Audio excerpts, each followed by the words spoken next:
When the lawyers finished cataloguing Margaret Holloway's estate in the spring of 2019, the final number on the page made one of them set down his pen and read it twice. $5,712,000. The woman who had spent 41 years checking out picture books at the Carbondale Public Library, who drove the same 1998 Honda Civic until the year she died, who clipped coupons for canned tomatoes and refused to upgrade her flip phone, had quietly assembled a fortune larger than most surgeons retire with. Her highest annual salary, recorded in her final year before retiring in 2017, was $47,200. She had never received an inheritance. She had never married into money. She had never sold a business, struck oil, or won a lottery ticket. What she had done was something far stranger and far more instructive, and it began on a Tuesday morning in October of 1977 when a 23-year-old assistant librarian walked into a Vanguard office in St. Louis and opened her first account with a check for $200. To understand how Margaret pulled this off, you have to understand the woman herself. She was born in 1954 in a small mining town in southern Illinois, the daughter of a coal worker who lost his job when the mine closed in 1962, and a mother who took in sewing to keep the lights on. Margaret grew up watching her parents argue about money in whispered tones through the thin walls of their rented house. And by the time she was 12, she had already decided two things. She would never rent again if she could help it, and she would never let a paycheck be the only thing standing between her and disaster. She studied library science at Southern Illinois University on a partial scholarship, graduated in 1976, and took the first job that offered her stability. The starting salary was $8,400 a year.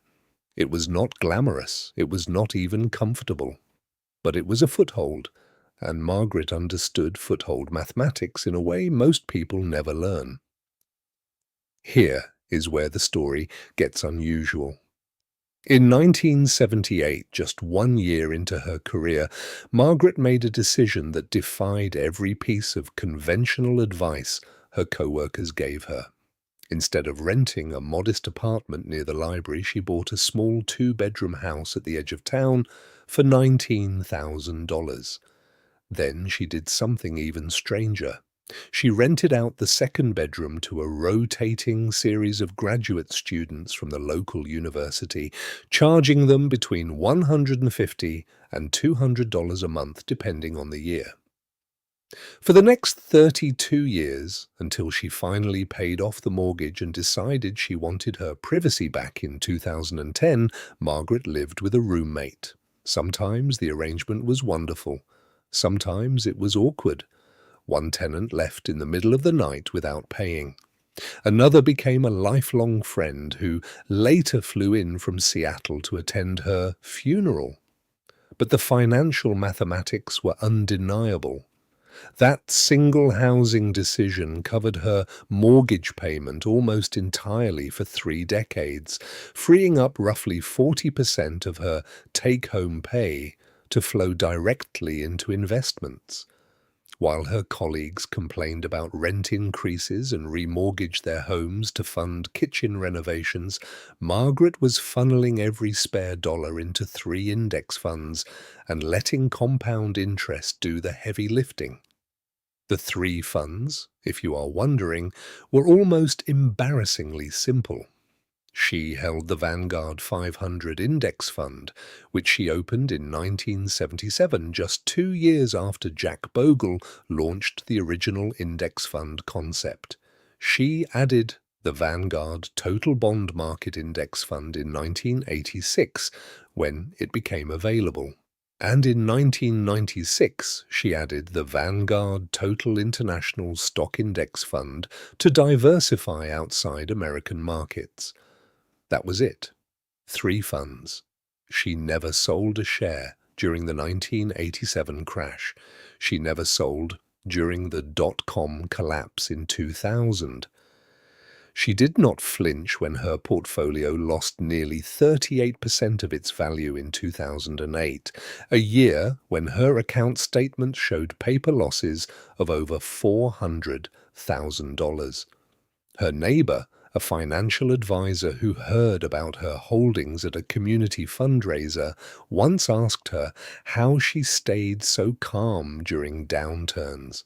Margaret reportedly told him that she did not look at her statements during bad years.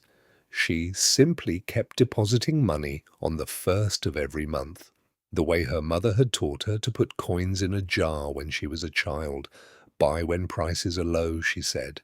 That is when things are on sale. Her savings rate was the other piece of the puzzle, and this is where most viewers will feel the wind get knocked out of them. Margaret saved, on average, 45% of her gross income every single year of her career. In her early years, when her salary was barely above minimum wage by modern standards, she still managed to put away 30%. By her mid-40s, with the house mostly paid off and her roommate covering a chunk of her overhead, that number climbed to over 50%. She drove used cars and kept them for 15 years apiece. She cooked nearly every meal at home, ate the same breakfast of oatmeal and a sliced banana for 4 decades, and took exactly one modest vacation per year, usually a road trip to a national park. She owned a television but never subscribed to cable. She bought her clothes second-hand. Her one indulgence, friends later recalled, was books, and even those she bought used or borrowed from the very library she worked at. Now, before we get to how that pile of money grew into nearly $6 million and what Margaret did with it in the final chapter of her life, take a moment to consider what we are really looking at here.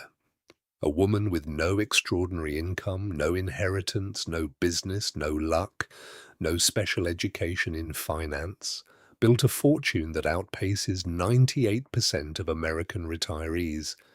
She did it with patience, a house with a roommate, and 3 boring index funds. The question is not whether her method worked. The math proves it did.